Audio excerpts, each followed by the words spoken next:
Thomas, when did you start working in the mining industry? I left school in December, Christmas 1953, and I started the day after Boxing Day at Gresford College training. And how old were you when you started? 15. Did you leave school straight away and go straight into Yes, I did. And what was your first job in the industry? Well, when you were in Gresford, you're doing this training, you know, but after 3 months, I went to Howard Colliery, where my dad worked, and my job there was on the haulage.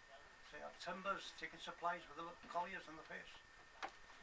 And did you use an endless haulage? No, we had to push, pull. So you pushed it way in? Pushed the men along in the front and two at the back, pushing and pulling. Goodness me. And did they have any endless haulages? Yes, well, they had endless haulage. Main haulage was endless. Yeah.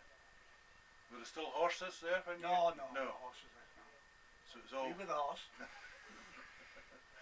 And how long did you do haulage work for? Oh, for about 10 years.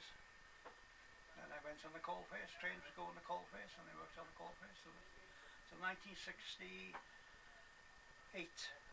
when the college closed. And I was out the pits for about 9 months doing different jobs, and I come here to see Tom Ellis, the manager, and he said, "Oh, I had a chance for a job." He said, he said, "There's plenty of work here." And I started on the following Monday on night shift, working nights regular on the coal face. And when you were at Hufford, what was the work in the face like there? Was it mechanised? Oh no, all shovel work. And the first day I went down the pit, to the so-called fives, the fireman said, "Come on, see with me." He said, see your dad working. So we went up the face, it was only 4 foot high, on your knees, and come to my dad, I didn't recognise him. Because he was covered in sweat, black sweat, and I didn't recognise him honestly. Shoveling he was, he had 6 yards of coal to shift. Was it warm down there? Yeah, pretty warm, dusty, very dusty. Yeah. Everybody shoveling and conveyors are going and everything. So how did you bring the coal down in these days? Pardon? How did you bring the coal down? How did you... Oh, they come, what do you mean, like on a conveyor, they come out on a conveyor. Did you have to undercut it? Yeah, it was undercut with a cutter on a different shift and fired holes, they bored holes to fire it. So were you on the filling shift when you... Yeah, filling shift is it, yeah. So how much would you have shifted in a day? Well, my dad, I wasn't on the coal face, no. But my dad had to clear 6 yards of coal and put his props up, you know. Yeah. So what did you do when you first went on the face? We had shearers. Shearer cut the coal, but we had to advance the props and bars as the shearer went down. So when did the shearer first come into Hufford then? Hufford is about 1950s, something like that, 60s. Yeah. And so you had, at that time you had props and bars? Props and bars, steel bars, rather than just, you didn't have the chocks at first? No. They come in later. Yeah. So was your job to advance the props and bars after the machine comes through, you know. And how many cuts would you have done in a shift, do you think? About 2 cuts, two cuts in the shift, something like that. Depending on the length of the face, you know. Yeah. How long was the face usually? I think about 200 yards. Yeah. So, did you ever have a go at driving the shearer at all? No. You have special training for that. Yes. Yeah. So your main job was to sort of build up the supports and keep moving? Keep up advance, psychology, you know.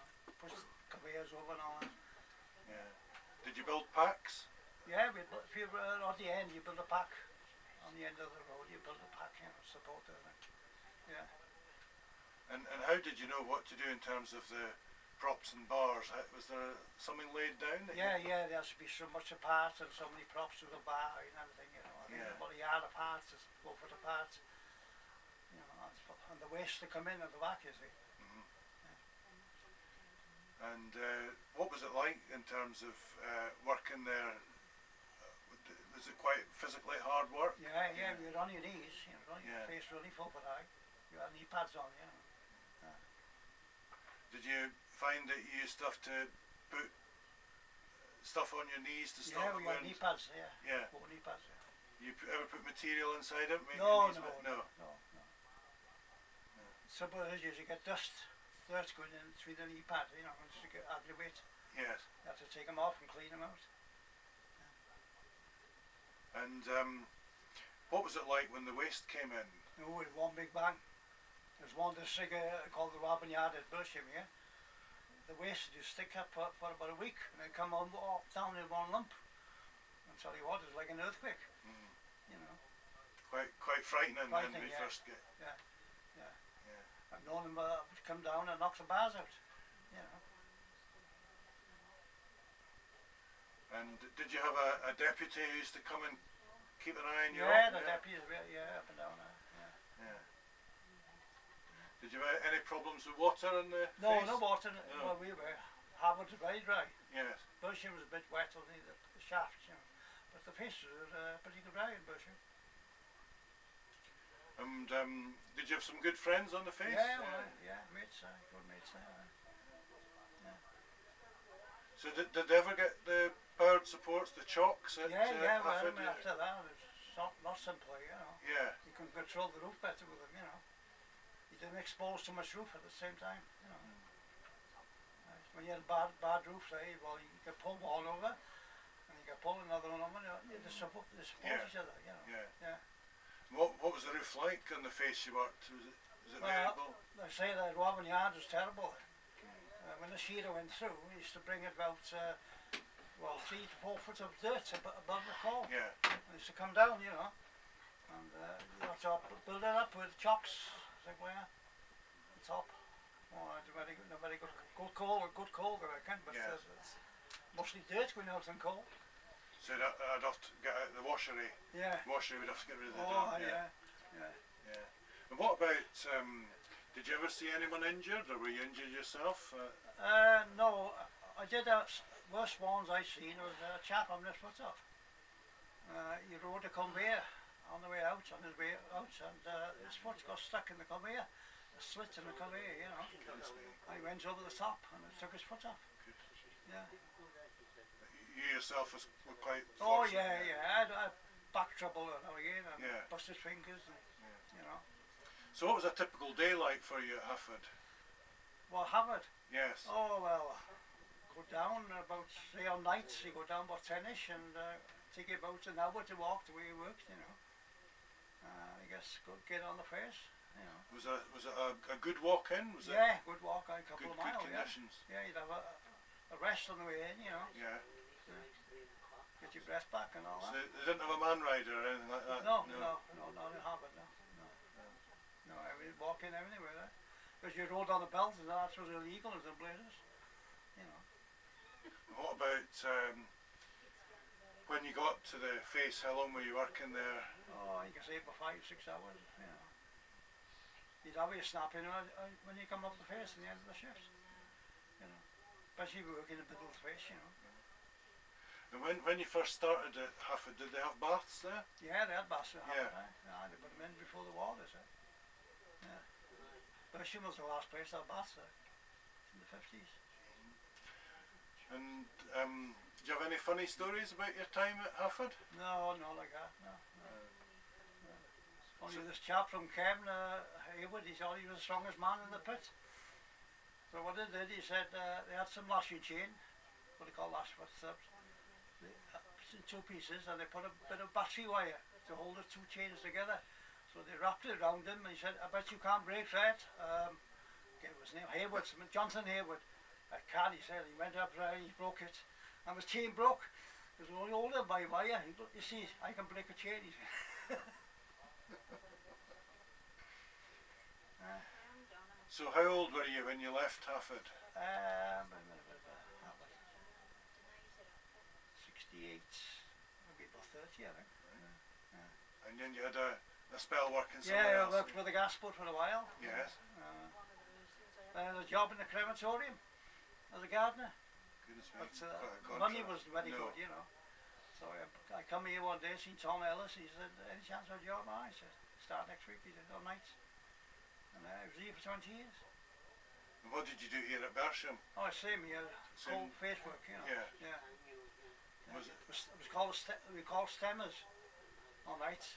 Say there was short on one face, well, you go there, or, you know, rip pins or something like that, go with them. So you'd be on different faces? Yeah, Yeah. we did very different work, you know. Somebody's been there for a whole week, you know. But if they're short on the face, well, you go with them, you know. Till the seal up, you know. So what did you do in the night shift here at Bersham? Oh, same thing, face work, you know. Yeah. Bars and chocks. Mostly So chocks. you moved the chocks across, did you? Yeah. Mostly, yeah. Sometimes you go on a conveyor belt, drive a conveyor belt, because, you know, but you'd have the same money, you know, as Yeah. face work. Did you do much drilling at night? No, we never, No. no. That's only on, what they call, with the machine, and chocks, it's only done in what they call the stables at the back Right. at the end, you know. Yeah. Did you cut stables at all? I worked in the stables, yeah. Yeah.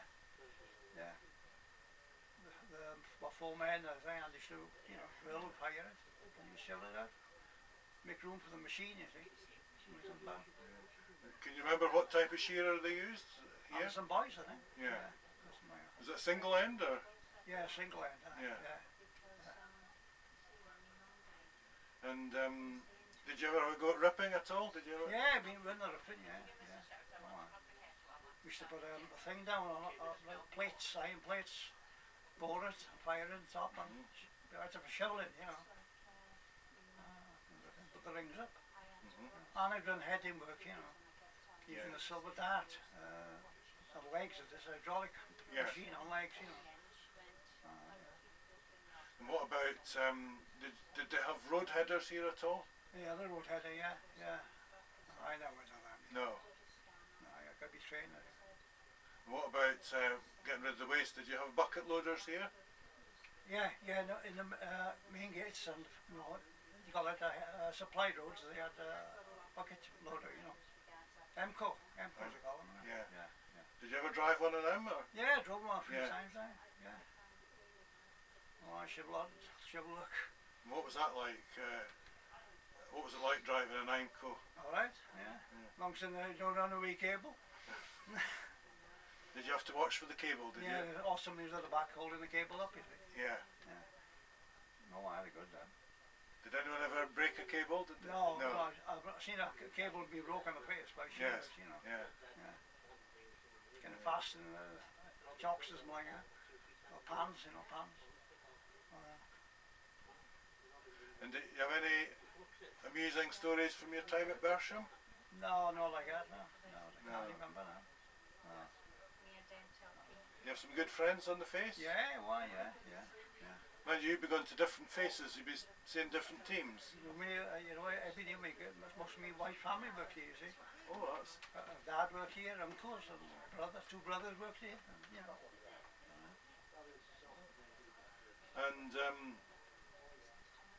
what were the deputies like here? Oh, the good one or two was a bit awkward. But some are pretty good, you know. Did you see any accidents when you were here at Bersham? No, but the worst thing I have ever seen down here was a fire. They closed the pit for 3 days while they investigated. Yeah. The machine was cutting through. The bottom was hard stone, you see, and causing sparks. And all of a sudden, this flame come out of the coal, Goodness me. like a flamethrower, and it wouldn't go out. It lasted for about quarter of an hour, and they checked everything on it, sand, stone dust, anything, water, everything on it. And all of a sudden it just went out itself. And what it was, it's a gas coming from an old district below. All right. And ignited the gas, You just broken through. Yeah. But they closed the district, well, the colliery was standing there for 3 days while they investigated it, yeah. Did you have to use the self-rescuers when the fire Yeah, broke out? no, never. No. Yes, we did, yeah. You did use them? Yeah, once. A conveyor got stuck, you know, and started smoking, and all had to get out. But the smoke was thick, you know. So all had to get out to the returners. What was it like putting a self-rescuer on? Oh, a bit thing, but you know. Yeah. And the fireman said, "Who told you to put that on?" Did you have to walk far with it? Yeah, well, not too far, you know. And went up the pit. And they want to know who told you to put it on.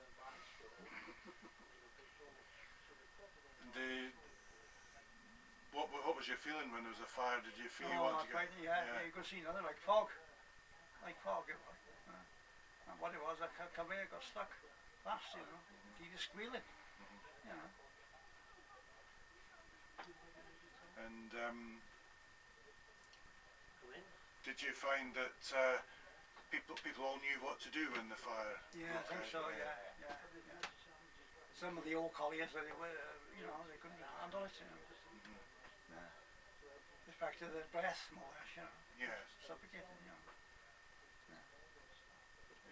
Did you find it quite hard work to breathe Yeah. through the self-rescue? Yeah. Supposed to save your life would have been a better than thing, isn't it? Yes. Isn't it? And how many days? You said it was 3 days the pit was shut with that fire in the face? Yeah.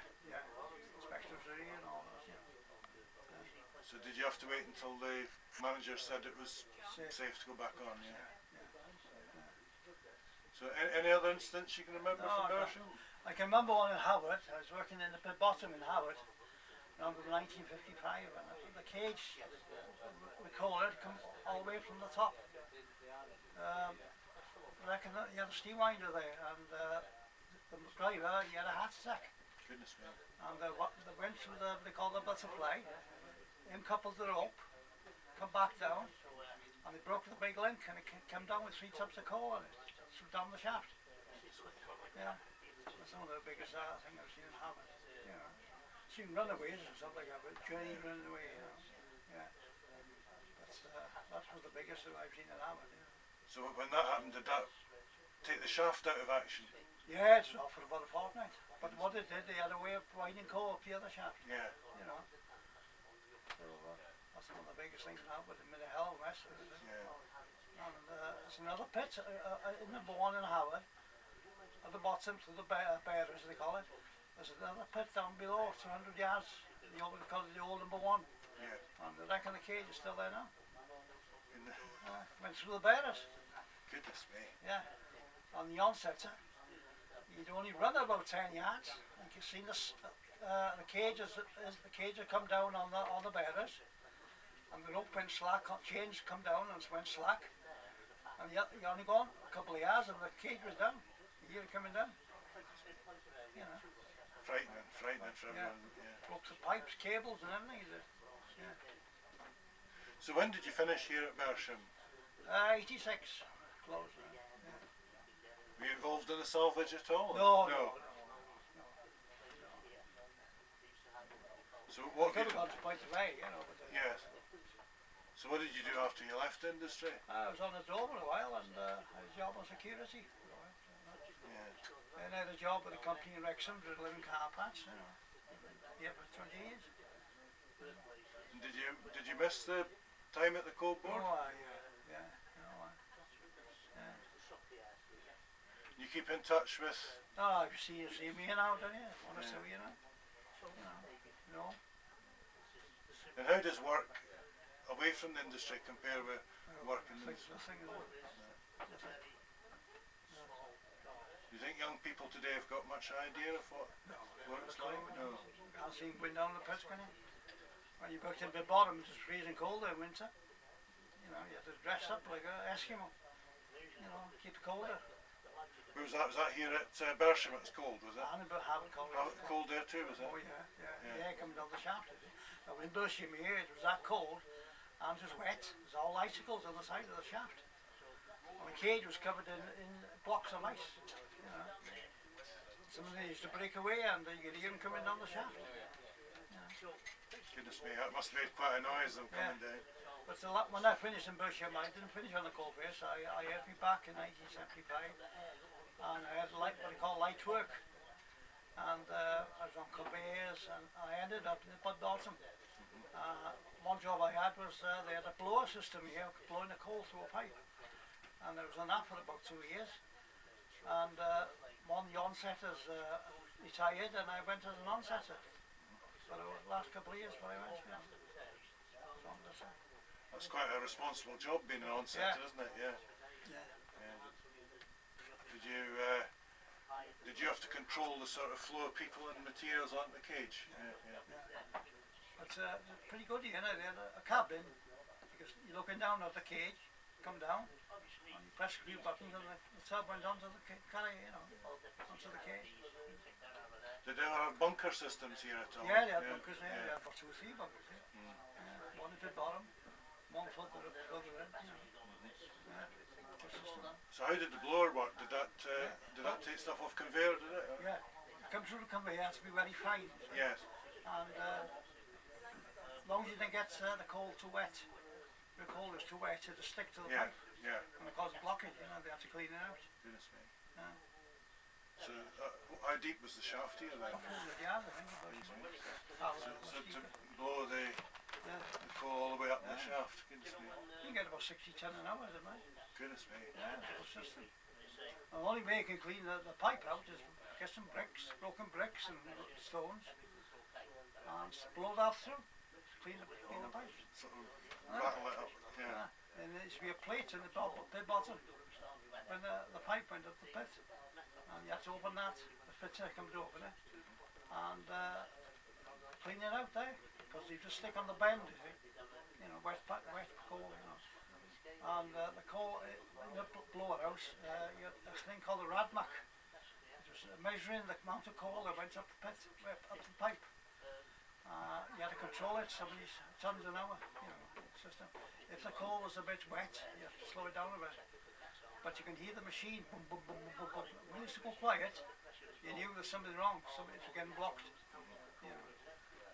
But it's a lot of dust with it, a hell of a lot of dust. Yeah.